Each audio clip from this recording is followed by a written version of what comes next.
What's good, YouTube? Today we're going to check out the camera on the iPhone 12 and whether all the hype in regards to the Smart HDR3 technology, Deep Fusion, and the other improvements that Apple has made to its computational photography are warranted.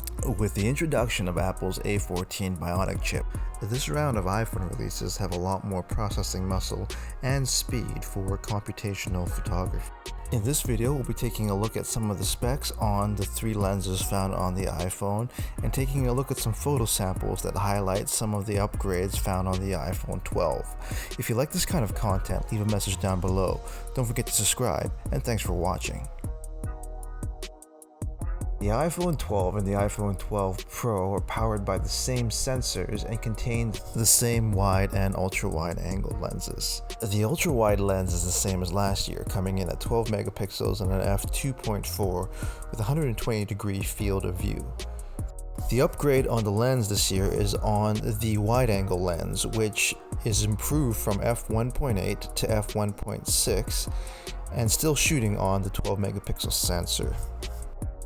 This setup allows you to shoot 4K at 24, 30, and 60 FPS, much like last year. And you also have three options for slow-mo capture as well.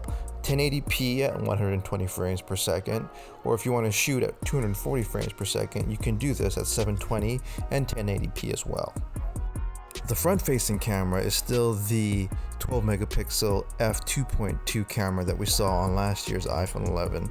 But, as we'll get into here in a second, the iPhone 12 offers some improvements on both the front-facing and rear cameras in terms of its software that might be worth getting excited about. Probably the biggest software improvement to the front-facing camera is the ability to use Deep Fusion on the front-facing camera, which was only previously available on the rear cameras. This essentially means that you can take night mode selfies when you're in medium to low light scenarios. This was only previously available on the rear-facing cameras. Deep Fusion and/or the night mode on the iPhone is when the iPhone will detect the medium to low light scenario and will create and capture multiple exposures of the same shots over a few seconds in order to combine them together to maximize the best exposure, sharpness, and color accuracy in medium and low light settings. And the fact that this entire process takes place within a span of a few seconds and results in a properly exposed low light image was an achievement on the rear-facing cameras on last year's iPhone 11, which makes it even more remarkable that you can do this on the iPhone 12 with the front-facing selfie camera. Having been able to shoot with the iPhone 12 for a little while now, I was pleasantly surprised on just how noticeable the improved sharpness was. Detail retention is excellent across the board, as all areas of a normally exposed image are very sharp. Color on normal exposed images are also very sharp as well, and they're not oversaturated like the rear shooters on some other flagship. Colors appeared very natural and not overly punchy, and I found the overall look of the color science to be a lot more natural than realistic compared to some other flagship shooters. Kudos to Apple for not going overly crazy with the saturation and vibrance on this version of Smart HDR. Even images with a little bit of range in terms of their colors appeared natural and realistic, and of course sharp as ever. I was quite surprised on just how easily and how sharp some of the images from the ultra-wide angle lens came out. On other flagships with images with high color range, the oversaturation becomes really apparent. The iPhone 12, though, equipped with Smart HDR3, is able to avoid this, as images came a lot closer to what exactly my eye was seeing. If you are going, though, for that high, punchy, saturated look, then you might want to look elsewhere, as I found that the iPhone 12 color science was generally a lot more muted compared to what you would get from something like a Galaxy Note 20 Ultra.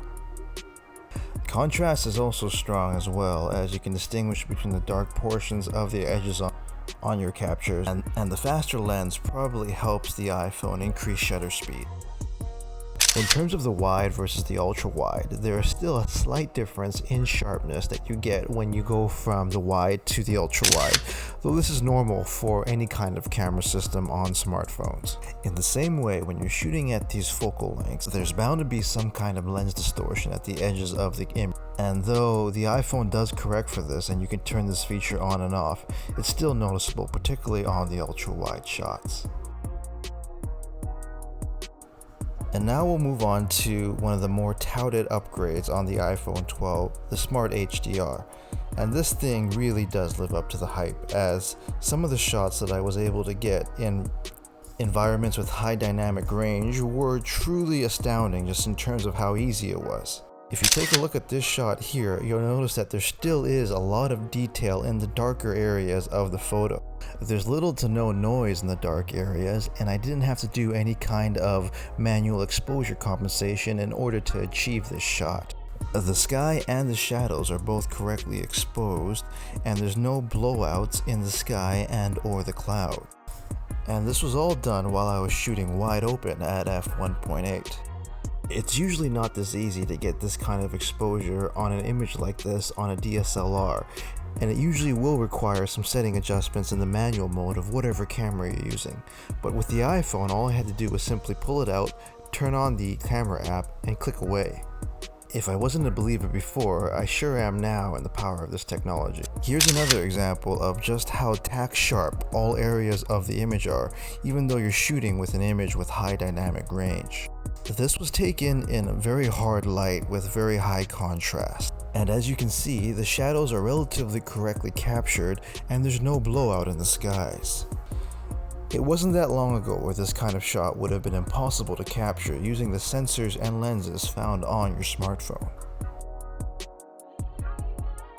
And for example, in this shot, the level of details that are found in the cloud would have taken a lot of post-processing work had this image been taken on a traditional DSLR and or mirrorless camera. But this image was taken on the ultra-wide lens of the iPhone 12 with no exposure compensation or manual focusing. And it's truly amazing just how sharp the edges of the images are when you're shooting this wide at this kind of dynamic range. So there you have it, everyone. The new upgraded iPhone 12 cameras really do show how far Apple has come with their computational photography, color science, and smart HDR rendering. Exposures and shots that would have been impossible just a few generations ago on smartphones are now tack sharp and crisp all the way through. What do you think? Do you think the iPhone 12 competes with the other flagships in terms of color science, HDR rendering, and sharpness? Do you think the iPhone can be, or potentially will be, a valid substitute for a full-size DSLR or mirrorless camera? Leave a message down below. Don't forget to subscribe, and happy shooting.